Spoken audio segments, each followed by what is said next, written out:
Welcome to Pindar Poetry. We hope you learned something new. In this video, I will show how to change the battery in your Lincoln Nautilus key fob. First, gather your materials. You'll need a new CR2450 battery and a small flathead screwdriver. Make sure you have a clean, well-lit area to work in. This simple process will have your key fob working like new in just a few minutes. Let's get started with the first step. Now, let's open the key fob. Look for a small slot on the side of the fob, usually near the bottom. Insert your small flathead screwdriver into this slot. With a gentle twisting motion, carefully pry the two halves of the key fob apart.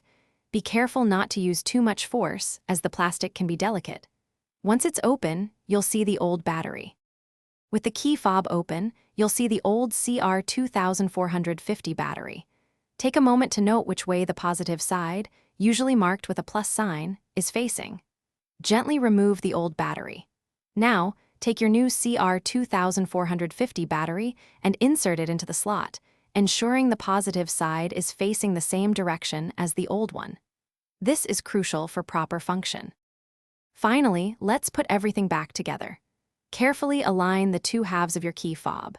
Press them firmly together until you hear a satisfying click, indicating they are securely fastened. Once reassembled, it's a good idea to immediately test all the functions of your key fob, such as locking and unlocking your Lincoln Nautilus. You've successfully changed your key fob battery. Thanks for watching. Consider subscribing if we helped you.